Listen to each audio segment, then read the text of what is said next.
Maya Chen was 8 years old when she found the notebook that would change everything in the universe. She lived in a small apartment above her grandmother's tea shop in San Francisco's Chinatown, where the smell of jasmine and oolong always filled the air.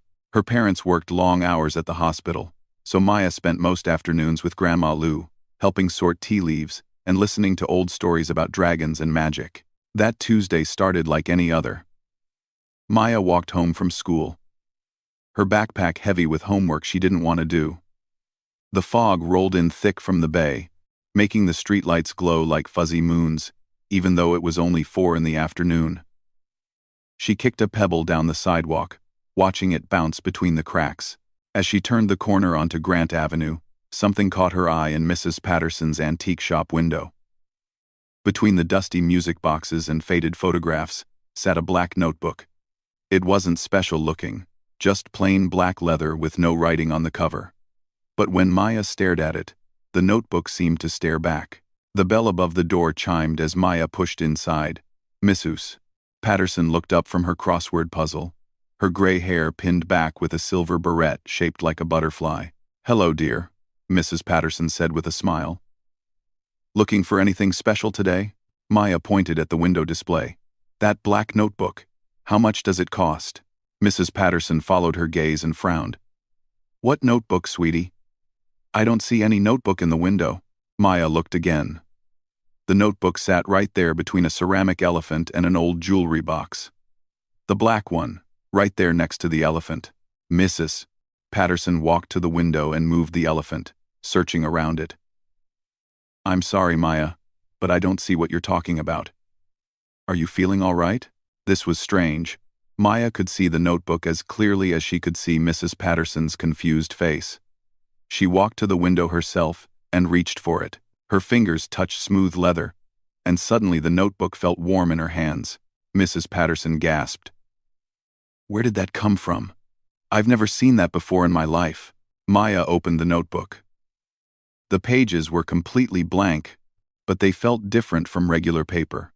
They seemed to shimmer slightly, like oil on water. As she ran her finger across the first page, tiny silver words appeared. "Property of Maya Chen. Handle with extreme care." End quote. How she of Maya Chen. Handle with extreme care. End quote. End quote. "How does it know my name?" Maya whispered. Mrs. Patterson leaned closer, squinting at the page. "What are you reading, dear?" "The page looks empty to me." Maya realized that only she could see the words. This made her heart beat faster with excitement and fear. She had always been different from other kids. Sometimes she heard whispers when no one was speaking. Sometimes she saw lights around people that they couldn't see themselves. Her parents said she had an active imagination. But Maya knew it was more than that. "I'd like to buy it," Maya said. Mrs. Patterson shook her head. "I can't sell something that appeared out of nowhere. Besides, you can see it and I can't. I think it already belongs to you, dear." Maya clutched the notebook to her chest and ran home. She burst through the door of the tea shop, where Grandma Lu was arranging dried chrysanthemums in glass jars. "Grandma, look what I found." Maya held up the notebook.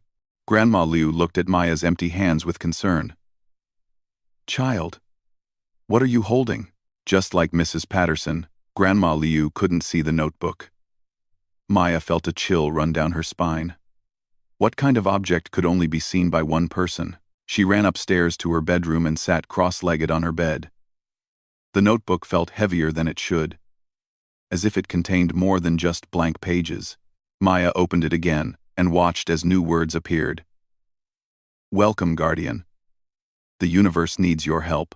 "Guardian of what?" Maya whispered to the empty room. More words formed on the page. "Guardian of peace. The cosmic war has raged for millennia. Only you can end it." Maya's hands trembled.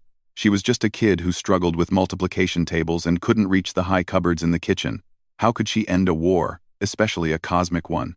The notebook grew warm again, and Maya felt a strange sensation, like electricity moving through her fingers. Suddenly, her small bedroom disappeared. She found herself floating in space, surrounded by stars and swirling galaxies. But this wasn't the peaceful space she'd seen in science documentaries. This space was full of violence. Massive ships the size of planets fired beams of light at each other. Entire solar systems exploded in balls of fire. Strange creatures with tentacles and scales fought with beings made of pure energy. The sounds of battle echoed across the void, screaming, roaring, and the terrible grinding of metal against metal. Maya wanted to scream, but no sound came out. She tried to close her eyes, but she couldn't look away from the destruction. Just when she thought she might faint from fear, she was back in her bedroom, the notebook still open in her lap. New words appeared. This is what you must stop. The void grows hungry with each death. Soon, it will consume everything. Maya slammed the notebook shut and shoved it under her pillow. She didn't want to be a guardian. She just wanted to do her homework and help Grandma Lu with the tea shop. But even with the notebook hidden, she could still hear the distant sounds of cosmic battle echoing in her mind. Maya couldn't sleep that night. Every time she closed her eyes, she saw the cosmic battle playing in her mind like a terrible movie. The sounds of exploding stars and screaming creatures echoed in her ears. Around midnight, she gave up trying to sleep and pulled the notebook from under her pillow. The moment she opened it, words began appearing on the page. You cannot ignore your destiny, young guardian. The war spreads closer to Earth, with each passing hour. Maya wrote back with a pencil. I'm just a kid. Pick someone else. The notebook's response came quickly. Age means nothing in the cosmic realm. Power flows through those pure of heart, and children see truth that adults have forgotten. You were chosen because you still believe in impossible things. What kind of war is this? Maya wrote.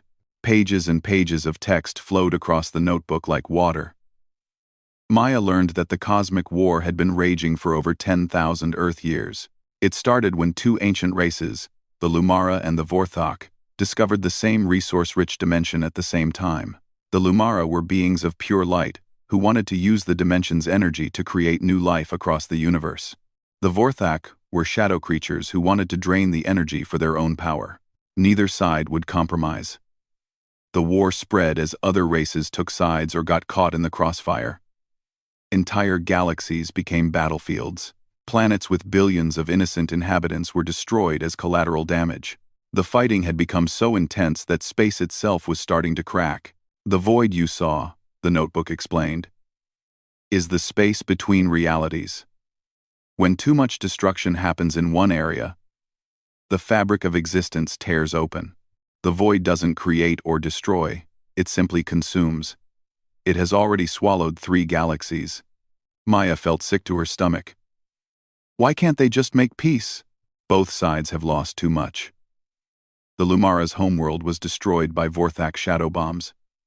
The Vorthak's queen was killed by Lumara light spears. Hatred has replaced their original reasons for fighting. They continue the war because stopping feels like betraying their dead. Maya set down her pencil and stared at the ceiling. In the distance, she heard a siren. Probably an ambulance heading to her parents' hospital.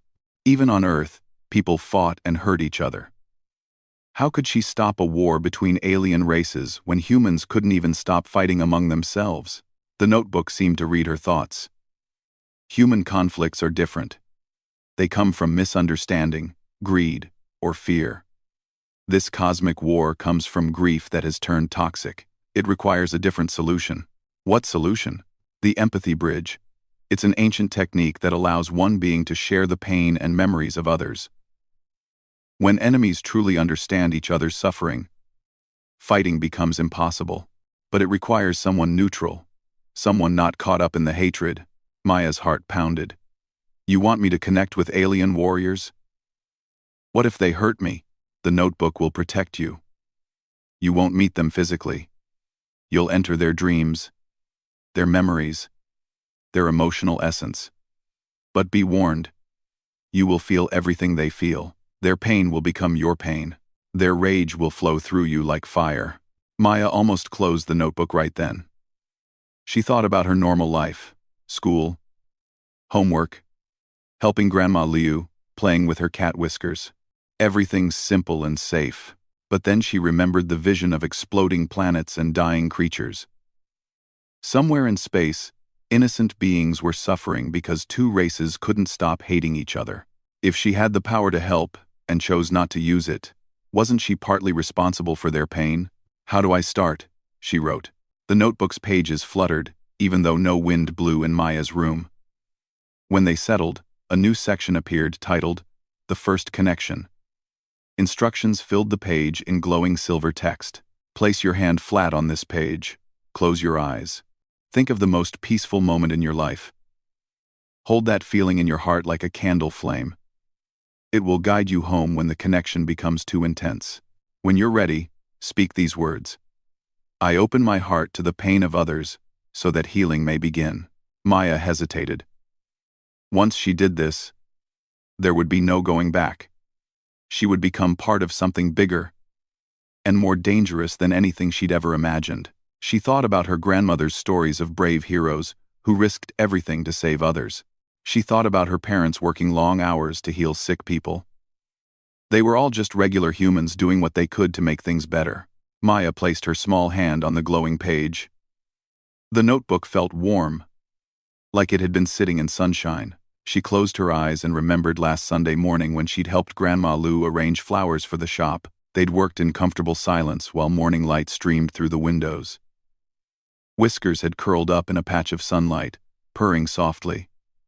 Everything had felt perfect and peaceful. Holding that memory close, Maya whispered, "I open my heart to the pain of others so that healing may begin." The world around her exploded into sensation. She felt herself rushing through space faster than light, past stars and nebulae and cosmic storms. Colors that had no names streamed around her like ribbons. She heard music that sounded like mathematics and mathematics that sang like music. Then suddenly, she was somewhere else entirely. She stood in a crystal palace floating in a sea of golden light. Beautiful beings with skin like starlight and eyes like tiny suns moved around her. These were the Lumara, and Maya could feel their emotions like warm waves washing over her. But underneath their beauty lay an ocean of grief so deep, it made Maya's chest ache. She saw their memories as if they were her own. Their beautiful homeworld covered in gardens of light flowers, their children playing in pools of liquid sunshine, their elders sharing wisdom that sparkled in the air like music made visible. Then came the darker memories. The Vorthok attack. Shadow ships appearing out of nowhere, darkness spreading across their world like infection, withering the light gardens, draining the sunshine pools. Children crying as their light faded, elders collapsing as their wisdom was consumed by hungry shadows. Maya felt their rage and loss as if it were her own. She understood why they fought with such fury. The Vorthok hadn't just destroyed buildings or taken resources. They'd consumed the very essence of what made the Lumara who they were. But the connection wasn't finished. The notebook pulled her deeper into the cosmic web, past the Lumara palace, and into a realm of absolute darkness. Here dwelt the Vorthok, and Maya had to experience their pain too. The darkness that surrounded Maya wasn't empty. It moved and breathed and whispered with voices that sounded like wind through broken glass. At first, she couldn't see anything, but slowly, her eyes adjusted to the strange non-light of the shadow realm. The Vorthok didn't live in palaces like the Lumara. They existed in vast networks of tunnels carved through asteroids and dead planets. Everything was dark, but not the comfortable darkness of a bedroom at night. This was hungry darkness that seemed to pull at Maya's light, trying to drain her warmth. When the first Vorthok appeared, Maya almost screamed. It looked like a living shadow shaped vaguely like a person, but taller and thinner, with too many joints in its arms and legs. Where its face should be was a swirling void with 2 pinpoints of red light for eyes. But then Maya felt its emotions, and her fear turned to sadness. The creature's pain was different from the Lumara's grief, but just as deep. Where the Lumara mourned what they'd lost, the Vorthok suffered from what they'd never had. Through the empathy bridge, Maya experienced the Vorthok's memories. Their race had evolved in the cold space between stars, feeding on cosmic radiation and the energy that leaked from dying worlds. They'd never known warmth or light, or the feeling of solid ground beneath their feet. They existed in constant hunger, always searching for enough energy to survive another day. Then they'd discovered the dimension that the Lumara also wanted. For the first time in their species' existence, they'd found a source of energy so rich it could feed every Vorthak for millions of years. They could finally build permanent homes instead of drifting endlessly through space. They could create art and music and literature instead of spending every moment searching for food. But the Lumara had claimed the dimension first and refused to share. To the Vorthak, this felt like being offered a glass of water after dying of thirst, only to have it snatched away. Their queen had tried to negotiate, offering to work together to develop the dimension's resources. The Lumara had rejected every proposal, saying the Vorthak would drain the dimension until nothing remained. Maya saw the memory of the queen's assassination. She had come to a peace meeting alone, trusting the Lumara's promise of safe passage. But young Lumara warriors, angry over a recent Vorthak attack on one of their colonies, had surrounded her ship and destroyed it with concentrated light beams. The queen's death scream had echoed across the Shadow Realm for days. After that, negotiation became impossible. The Vorthak fought not just for resources, but for revenge. Every Lumara death was payment for their queen's murder. Every destroyed light world was justice for their people's suffering. Maya felt tears running down her cheeks in her bedroom, even as her consciousness moved between the two warring races. Both sides had suffered terrible losses. Both had valid reasons for their anger. Both were trapped in a cycle of revenge that fed on itself like a fire burning everything in its path. The notebook pulled her back to her own room. Words appeared on the page. Now you understand. Neither side is purely good or evil.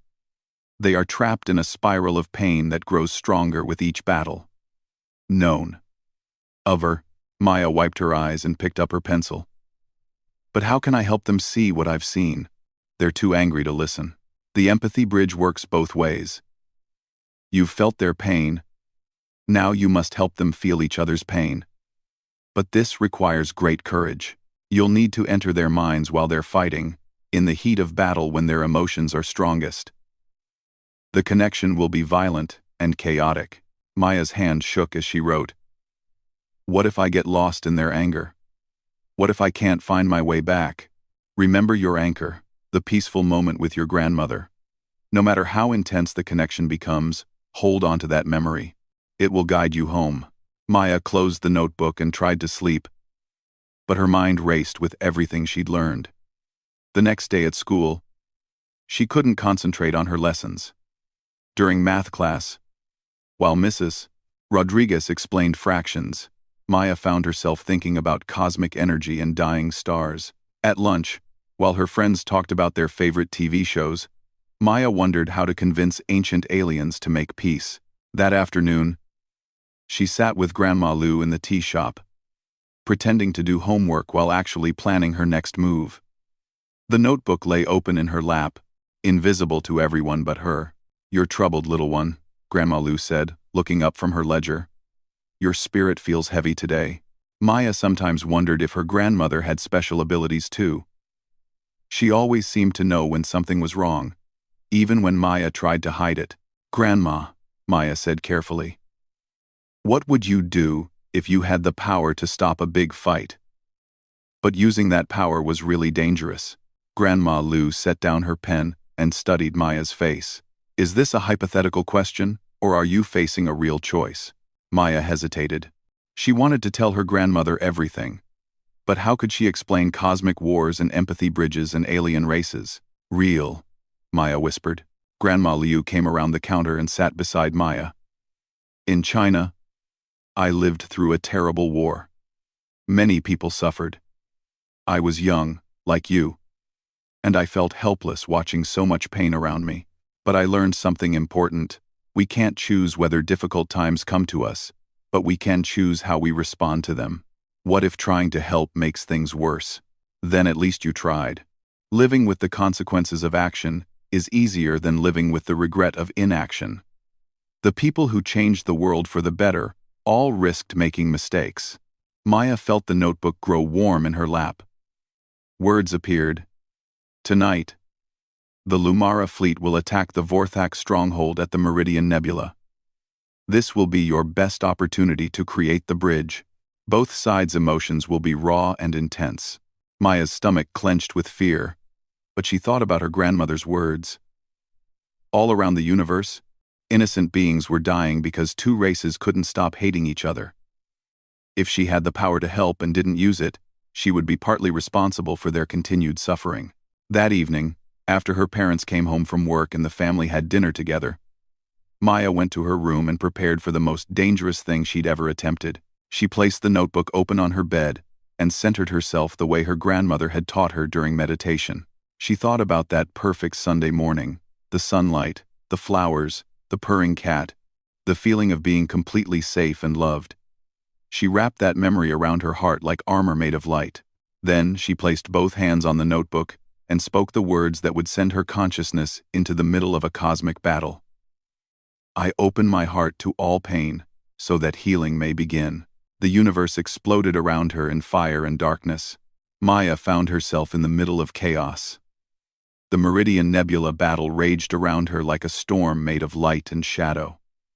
Lumara ships fired beams of pure starlight that cut through space like golden swords. Vorthak vessels responded with waves of consuming darkness that swallowed the light and turned it cold. But Maya wasn't watching the battle. She was inside the minds of the warriors themselves.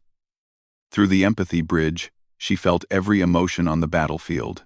The Lumara pilots burned with righteous fury, seeing each enemy ship as another threat to their surviving children. The Vorthak fighters fought with desperate hunger, knowing that defeat meant their people would continue drifting through space until they starved. The intensity of their combined emotions hit Maya like a tidal wave. She felt her sense of self being pulled apart by conflicting feelings. Love and hate, hope and despair, courage and terror all tangled together. For a terrifying moment, she forgot who she was. Was she Maya Chen from San Francisco? Or a Lumara warrior seeking revenge? Or a Vorthak soldier fighting for survival? Her grandmother's memory flickered like a candle in a hurricane. Maya grasped for it desperately. The peaceful Sunday morning, the flowers, the warm sunlight. Slowly, her identity stabilized. She was Maya, the bridge between worlds, and she had work to do. Maya reached out with her consciousness, touching the mind of a young Lumara pilot named Aaron. Through their connection, she showed Aaron the memories she'd experienced in the Shadow Realm. The Vorthak's eternal hunger, their homeless existence, their queen's hope for cooperation before her murder. Aaron's ship wavered in its attack pattern. For the first time in years of fighting, the pilot felt something other than hatred for the enemy. The Vorthak weren't evil monsters. They were desperate beings trying to survive. But the revelation came too late. A shadow torpedo struck Aaron's ship, and the young pilot's life winked out like an extinguished star. Maya screamed silently as she felt Aaron die. The pilot's death hit her like a physical blow, leaving her gasping and shaking in her bedroom. But she couldn't stop now. The battle continued, and more beings were dying every second. She reached out to a Vorthak commander named Korth, sharing the Lumara memories. Their beautiful homeworld, their children playing in pools of light, the devastating shadow attack that had destroyed everything they loved. Korth's shadow ship paused in confusion. These light beings weren't cruel conquerors. They were grieving parents trying to protect what remained of their people. But other Vorthak ships, seeing Korth's hesitation as weakness, opened fire on both Lumara vessels and their own commander. Korth's ship imploded in a sphere of collapsing darkness. Maya felt another death cut through her soul. She was failing. Instead of stopping the battle, her interventions were causing more chaos. Warriors who paused to feel empathy became easy targets for those still consumed by rage. Maya's attempts at peace were getting people killed. Through her tears, Maya saw the notebook's pages fluttering wildly. Emergency text appeared. Warning: cosmic entities detected. Consciousness extraction recommended. But Maya couldn't pull back now. She pushed deeper into the battle, connecting with multiple minds simultaneously. She shared the pain between enemies, forcing Lumara and Vorthak warriors to feel each other's grief. Some ships stopped firing, their crews overwhelmed by sudden understanding. Others fired more frantically, terrified by the foreign emotions flooding their minds. The space around the battle began to shift and warp. Reality itself seemed confused by Maya's intervention. She was changing the fundamental nature of the conflict, and the universe was responding in unpredictable ways. Then Maya felt something vast and ancient turn its attention toward her. It wasn't Lumara or Vorthak. It was something that existed on a completely different level. The presence felt like being studied by a creature the size of a galaxy. And Maya realized with growing terror that she'd attracted the notice of beings far more powerful than the warring races. The cosmic entities had ruled the universe since the beginning of time. They were consciousness without form, intelligence beyond comprehension, and they maintained the balance between order and chaos. Maya's empathy bridge was disrupting that balance, and they were coming to investigate. The first entity arrived as a wave of pressure that made Maya feel like an ant being examined under a magnifying glass. Its voice echoed in her mind like thunder made of thoughts. Small being. You manipulate the fundamental forces of consciousness. Explain your purpose. Maya tried to answer, but the entity's presence was so overwhelming she could barely think. She felt herself being pulled apart on a molecular level. Her thoughts scattered across dimensions she couldn't comprehend. The notebook grew blazing hot in her lap, and protective words appeared. Identified. Human child with empathic abilities. Status. Cosmic Guardian candidate. Request. Audience with the High Council. A second entity arrived, then a third. Maya found herself surrounded by intelligences so vast, she couldn't grasp their full extent. They communicated in ways that bypassed language entirely, sharing concepts and emotions at the speed of thought. The child attempts to end the Lumara-Vorthak conflict, the first entity observed. Her method causes temporal paradoxes and reality distortions. The war feeds the void, the second entity replied. Continued conflict threatens universal stability. Perhaps the child's intervention is necessary, but her technique is crude. She lacks training and control. She could destroy both races while trying to save them. Maya found her voice, though speaking to beings of such power felt like shouting into a hurricane. Please, I just want to help them understand each other. They're dying for no reason. The third entity focused on her with interest. Fascinating. She maintains individual consciousness despite our presence. Most beings of her level would have dissolved into component energy. 8. The notebook protects me, Maya said, realizing the truth as she spoke it. It was made by you, wasn't it? You've been looking for someone who could do this. The first entity's attention felt like warm approval. Correct. The Void Notebook was created as a last resort against conflicts that threaten universal existence. It chooses its own guardian. Then help me, Maya pleaded. Show me how to make the empathy bridge work. Without getting people killed, the entities conferred in a conversation that lasted microseconds but contained thousands of years' worth of discussion. Finally, they reached a decision. We will grant you the knowledge you need, the second entity announced. But using it will change you permanently. You will no longer be fully human. The responsibility of cosmic peacekeeping will rest on your shoulders for the remainder of your existence. Do you accept? Maya thought about her normal life, school, friends, helping in the tea shop.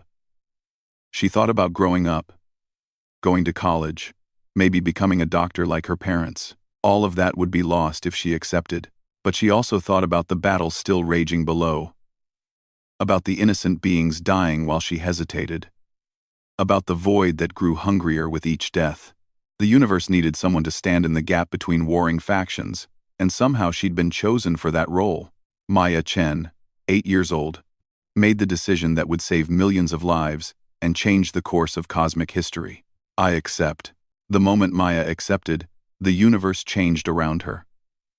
Knowledge flowed into her mind like a river of starlight, teaching her things that civilizations spent millennia learning. She understood the true nature of consciousness, the mathematics of emotion, the delicate balance between empathy and identity that made the empathy bridge possible. But with the knowledge came transformation. Maya felt her human limitations falling away like old clothes. Her consciousness expanded beyond the confines of her 8-year-old mind, becoming something that could exist simultaneously across multiple dimensions. She was still Maya Chen, but she was also something more, a bridge between all forms of life in the universe. The cosmic entities withdrew, leaving her to complete her work. Maya turned her enhanced awareness back to the battle at Meridian Nebula. But now she approached it differently. Instead of forcing random connections between enemies, she created a vast empathic network that linked every consciousness in the battle zone. The Lumara pilot Thyron was lining up a shot on a damaged Vorthak cruiser when Maya touched his mind. But this time, instead of showing him abstract memories, she let him experience the life of Vex, the Vorthak commander of that same cruiser. Thyron felt Vex's childhood drifting through the cold between stars, the constant gnawing hunger, the desperate search for energy to keep his family alive. He experienced Vex's memory of watching his daughter fade to nothing when their ship's power failed during a particularly lean period. Thyron's finger hesitated on the weapon trigger. The Vorthak commander wasn't a monster. He was a father trying to secure a future for his people. At the same moment, Maya connected Vex to Thyron's experiences. The Vorthak commander felt the joy of growing up on a world where energy flowed freely, where children played instead of starved. He experienced Thyron's memory of holding his newborn son in the crystal nurseries, the perfect moment when new life joined the community of light. But Maya didn't stop there. She connected them both to memories of loss. Thyron's anguish when shadow bombs destroyed the nursery where his son had been born, Vex's rage when Lumara light spears vaporized the asteroid where his daughter's essence had been preserved as memorial. The two commanders felt each other's pain with perfect clarity. They understood that both had lost children to this war. Both had seen their people's most precious places destroyed. Both fought from grief that had twisted into hatred. Across the battle zone, similar connections bloomed. Maya wove an empathic web that linked Lumara and Vorthak minds, letting each warrior feel their enemy's pain as if it were their own. The revelation spread like wildfire through the fleets. Ship after ship powered down their weapons. Commanders who had been preparing killing blows found themselves weeping for their intended victims. The battle didn't end with surrender or defeat. It ended with understanding. Maya felt the moment when the last weapon went silent. The Meridian Nebula, which had been a storm of violence moments before, became peaceful space, dotted with ships from both fleets. Warriors who had been trying to kill each other minutes earlier now shared their deepest sorrows across communication channels. Admiral Zenith of the Lumara flagship contacted Commander Thane of the lead Vorthak vessel. Their conversation began tentatively, both leaders unsure how to interact with someone they finally understood instead of hated. "Your people have suffered greatly," Zenith said, her voice carrying grief instead of anger. "As have yours," Thane replied. "I felt your memories of the burning gardens. I understand why you fought so hard to protect what remained." Maya guided their conversation from her bedroom, using the empathic network to help them find common ground. Soon they were sharing tactical reports not as battle plans, but as accounts of mutual loss. They began discussing the war not as enemies justifying their actions, but as fellow beings seeking a path to peace. The negotiation that followed lasted 3 days. Maya stayed connected to the network the entire time, helping translate emotions and concepts between species that had forgotten how to communicate. She felt every breakthrough and every setback as if they were her own. The Lumara agreed to share the disputed dimension, recognizing that the Vorthak's need was genuine and desperate. The Vorthak agreed to careful, sustainable harvesting that wouldn't drain the energy source completely.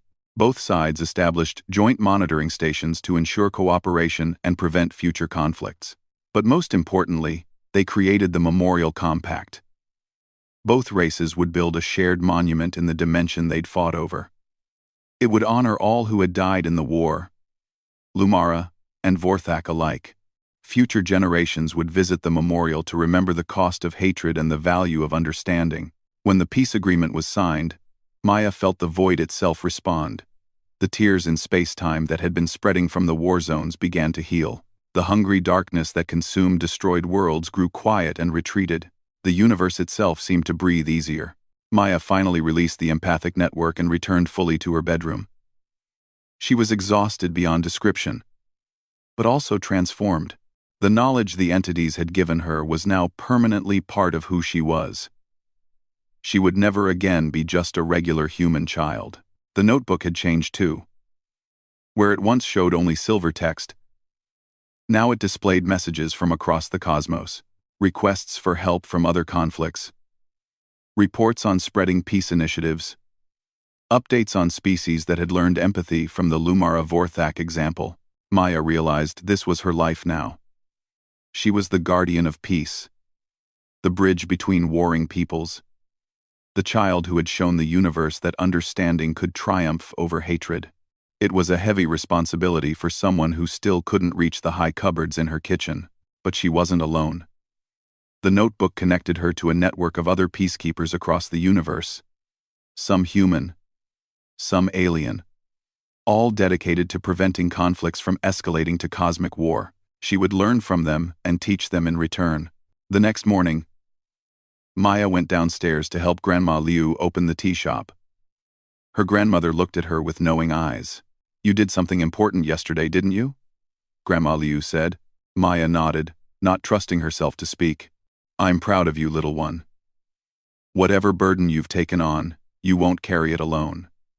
Family helps family, no matter how big or strange the problem." Maya hugged her grandmother tightly, drawing strength from that simple human connection. She would need that strength for the challenges ahead. Outside, San Francisco woke up to another ordinary day. People hurried to work, children walked to school, traffic moved through the streets. None of them knew that an 8-year-old girl in Chinatown had prevented a cosmic catastrophe. None of them would ever need to know. But somewhere in the Meridian Nebula, former enemies worked together to build a memorial for the dead. Somewhere in the disputed dimension, Lumara and Vorthak engineers collaborated on sustainable energy harvesting. Somewhere in space, the void grew smaller and quieter, its hunger satisfied by peace instead of destruction. Maya opened the void notebook and wrote her first official report as Guardian of Peace. Mission completed. Lumara Vorthak conflict resolved through empathic intervention. No further casualties. Universe stable. Standing by for next assignment. She closed the notebook and went to help arrange flowers for the tea shop, carrying the weight and wonder of cosmic responsibility with the quiet grace of a child who had chosen to put others' needs before her own safety. The cosmic bloodshed was over. Ended not by superior weapons or political maneuvering, but by an 8-year-old girl who believed that understanding could heal even the deepest wounds. And in a universe where war had raged for 10,000 years, that belief had proven to be the most powerful force of all.